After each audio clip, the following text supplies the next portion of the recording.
Hello, সবাই কেমন আছেন? আশা করি ভালো আছেন। আমি যে জায়গাটিতে দাঁড়িয়ে আছি এই জায়গাটি আমি দেখাবো আপনাদের কিছুক্ষণ পরে। তবে আমি যে বিষয়টি আপনাদের জানাতে চাচ্ছি সেটি আপনারা জানেন, কিন্তু আপনারা যা জানেন সেটার মধ্যে থেকেও যা জানেন না, আমি সেই বিষয় নিয়ে আমি আপনাদের সাথে আজকে কথা বলবো। আমি যে জায়গাটিতে দাঁড়িয়ে আছি এটি পদ্মার চর। এই পদ্মার চরকে কেন্দ্র করেই কোনো এক সময় আমাদের এশিয়া মহাদেশের সর্বপ্রথম নোবেল পুরস্কার পান। আজ আমি সেই গল্পই আপনাদের মাঝে তুলে ধরব, তবে একটু ভিন্ন আকারে। আর এই চমকই আপনারা দেখতে থাকুন, আশা করি আপনাদের ভালো লাগবে। এখন যতটুকু মন আপনাদের ভালো আছে, আশা করি ভিডিওটি শেষ করার পরে মন আরও ভালো হয়ে যাবে। তো চলুন আমরা জেনে আসি কুষ্টিয়ার কুমারখালীর শিলাইদহ কুটিবাড়ি।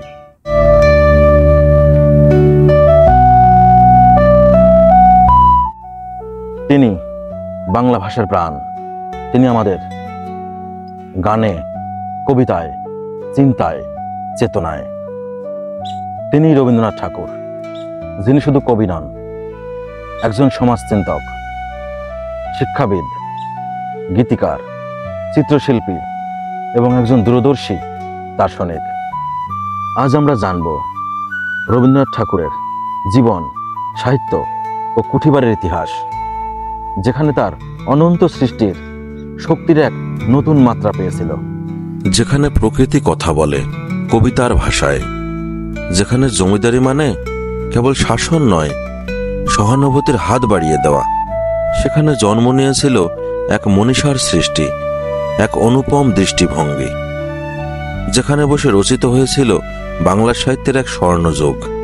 রবীন্দ্রনাথ ঠাকুর, যার নাম উচ্চারণেই জেগে ওঠে কবিতার ঢেউ, গানের সুর, চিন্তার জ্যোতি। 1861 সালের 7 মে কলকাতার বিখ্যাত জোড়াসাঁকোর ঠাকুর পরিবারে জন্মগ্রহণ করেন তিনি। বাবা দেবেন্দ্রনাথ ঠাকুর ছিলেন ব্রাহ্ম সমাজের নেতা। মা সারদা সুন্দরী দেবী ছিলেন একজন দক্ষ গৃহিণী। এই পরিবারের ধর্ম, শিক্ষা, সাহিত্য, সঙ্গীত ও রাজনীতি ছিল জীবনের অবিচ্ছেদ্য অংশ। রবীন্দ্রনাথের শিক্ষা ছিল অনন্য, প্রথাগত নয়, আত্মবিশ্বাসী ও কৌশল মুখর। ইংরেজি, বাংলা, সংস্কৃত ও সাহিত্যের প্রতি তার আগ্রহ ছোটবেলা থেকেই গড়ে ওঠে।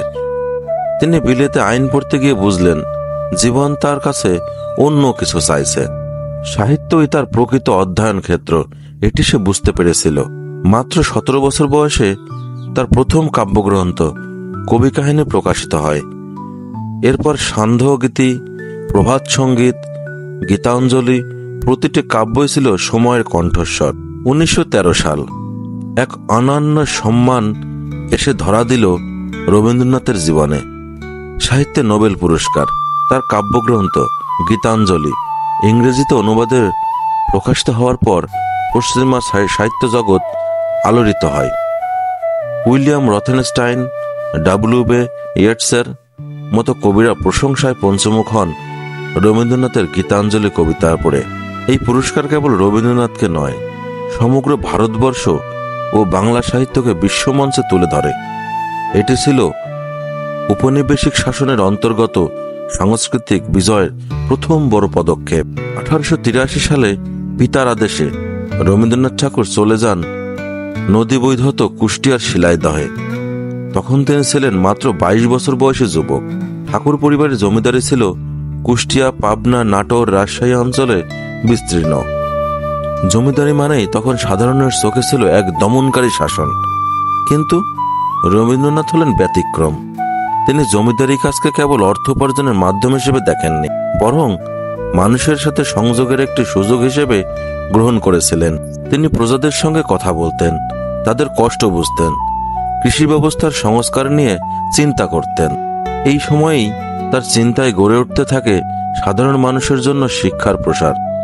তাই তো পরবর্তীতে শান্তিনিকেতনের মতো একটি শিক্ষা ব্যবস্থার ভিত্তি রচনা গুরুত্বপূর্ণ ভূমিকা রাখে, যে শান্তিনিকেতন এখন বিশ্বভারতী রূপ নিয়েছে।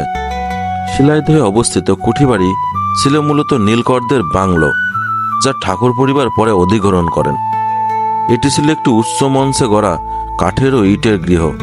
সামনে পদ্মা নদী, চারপাশে খোলা প্রকৃতি।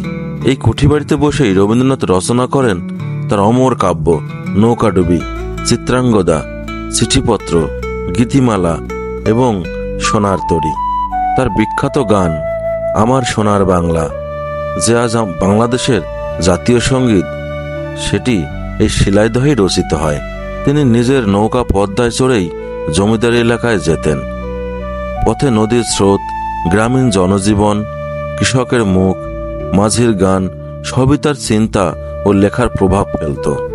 শিলাইদহে বসেই রবীন্দ্রনাথ নিয়মিত চিঠি লিখতেন ভাই বোনদের, বন্ধুদের, সাহিত্যিকদের।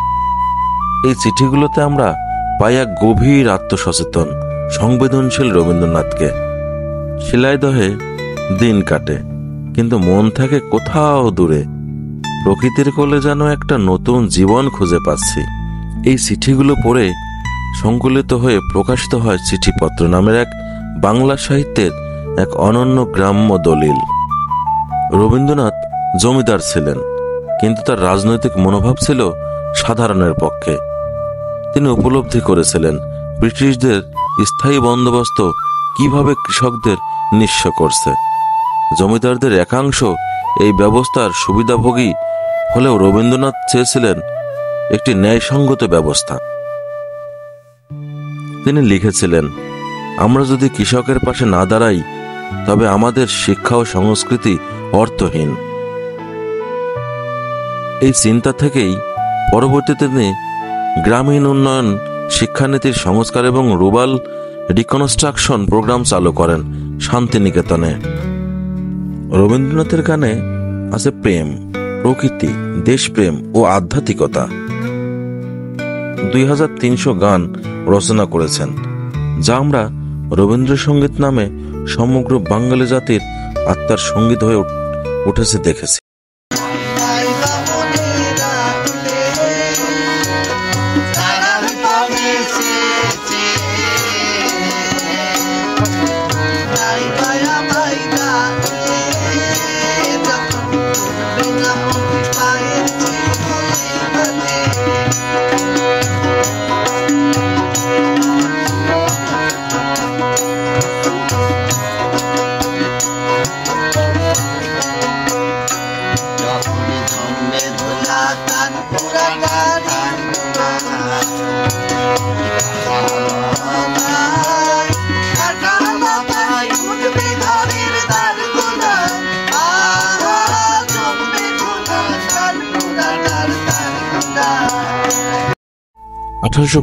সালের মাত্র 14 বছর বয়সে রবীন্দ্রনাথের মা মারা যান। পিতা দেবেন্দ্রনাথ দেশ ভ্রমণের নেশায় বছরের অধিকাংশ সময় কলকাতার বাইরে অতিবাহিত করতেন। তাই ধনাঢ্য পরিবারের সন্তান হয়েও রবীন্দ্রনাথের ছেলেবেলা কেটেছিল ভৃত্যদের অনুশাসনে।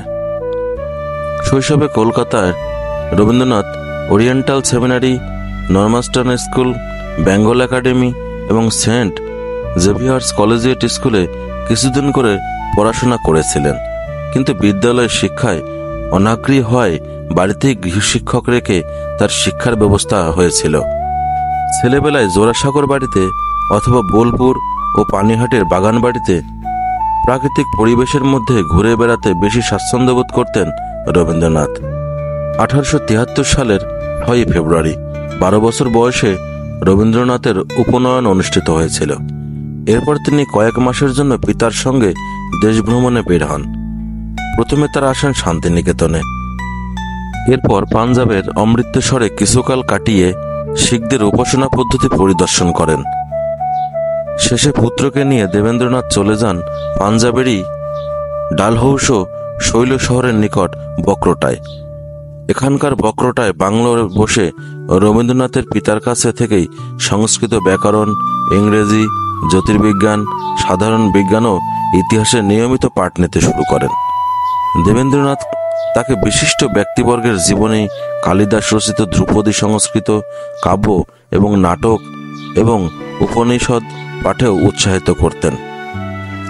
1877 সালে ভারতী পত্রিকায় তার রবীন্দ্রনাথের একটি গুরুত্বপূর্ণ রচনা প্রকাশিত হয়।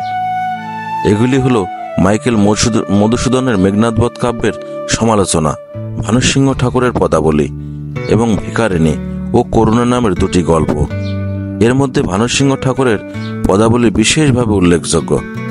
এই কবিতাগুলি রাধাকৃষ্ণ বিষয়ক পদাবলীর অনুকরণে ভানুসিংহ ভণিতায় রচিত। রবীন্দ্রনাথের ভিখারিণী গল্পটি 1877 সালে বাংলা সাহিত্যে প্রথম ছোট গল্প। 1878 সালে প্রকাশিত হয় রবীন্দ্রনাথের প্রথম কাব্যগ্রন্থ তথা প্রথম মুদ্রিত গ্রন্থ কবি কাহিনী। এছাড়া এই পর্বে তিনি রচনা করেছিলেন সন্ধ্যা সঙ্গীত, 1882 সালের কাব্যগ্রন্থটি। রবীন্দ্রনাথের বিখ্যাত কবিতা নিঝড়ের স্বপ্নভঙ্গ এই কাব্যগ্রন্থেরই অন্তর্গত। 1878 সালে ব্যারিস্টারি পড়ার উদ্দেশ্যে ইংল্যান্ডে যান রবীন্দ্রনাথ। প্রথমে তিনি ব্রাইটনের একটি পাবলিক স্কুলে ভর্তি হয়েছিলেন। 1879 সালে ইউনিভার্সিটি কলেজ লন্ডনে আইনবিদ্যা নিয়ে পড়াশোনা শুরু করেন, কিন্তু সাহিত্য চর্চার আকর্ষণে সেই পড়াশোনা তিনি সমাপ্ত করতে পারেননি। ইংল্যান্ডে থাকাকালীনই শেক্সপিয়র ও অন্যান্য ইংরেজি সাহিত্যিকদের রচনার সঙ্গে রবীন্দ্রনাথের পরিচয় ঘটে। এই সময় তিনি বিশেষ মনোযোগ সহকারে পাঠ করেন রিলিজিও মেদিসি, ক্যারিওলেনাস এবং অ্যান্টনি অ্যান্ড ক্লিওপেট্রা। এই সময় তার ইংরেজদের অভিজ্ঞতার কথা ভারতী পত্রিকায় পত্রাকার পাঠাতেই রবীন্দ্রনাথ উক্ত পত্রিকায় এই লেখাগুলি জ্যেষ্ঠ ভ্রাতা দ্বিজেন্দ্রনাথ ঠাকুরের সমালোচনা সহ প্রকাশ পায়। এটিই ছিল রবীন্দ্রনাথের প্রথম গদ্যগ্রন্থ তথা প্রথম চলিত ভাষার লেখা গ্রন্থ। অবশেষে 1880 সালে প্রায় 1.5 বছর ইংল্যান্ডে কাটিয়ে কোনো ডিগ্রি না নিয়ে এবং ব্যারিস্টারি পড়া শুরু না করেই তিনি দেশে ফিরে আসেন। কুঠিবাড়িতে রবীন্দ্রনাথ দীর্ঘ সময় অতিবাহিত করেছিলেন। জমিদার রবীন্দ্রনাথ শিলাইদহের পদ্মা নামে একটি বিলাসবহুল পারিবারিক বজ্রায় চড়ে প্রজাবর্গের কাছে খাজনা আদায় ও আশীর্বাদ প্রার্থনা করতে যেতেন।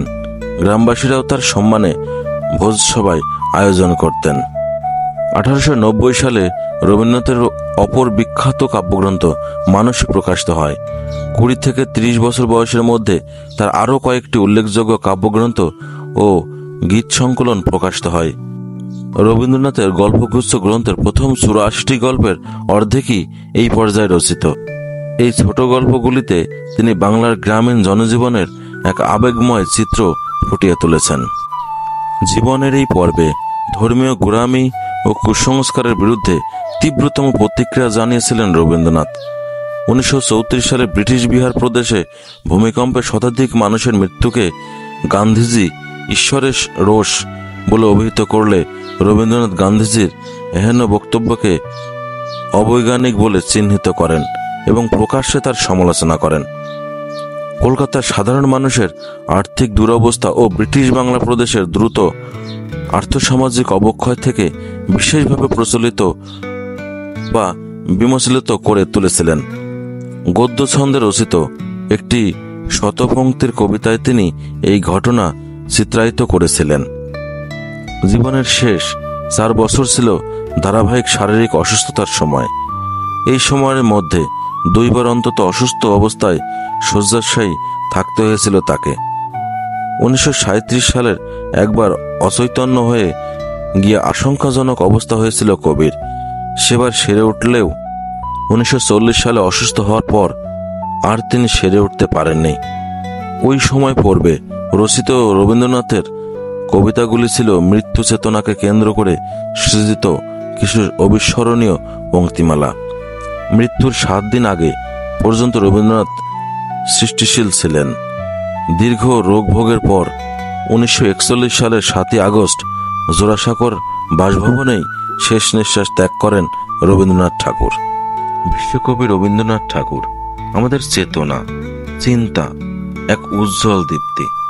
তার কুঠিবাড়ি যেন আমাদের হৃদয়ের ঠিকানা। এখানে প্রকৃতি, প্রেম ও মানবতার অক্ষয়ধারা প্রবাহিত হয়। চলুন না তার জীবন থেকে আমরা ভালোবাসা, জ্ঞান ও মানবতাবাদের অনুপ্রেরণা নিয়ে এগিয়ে চলি।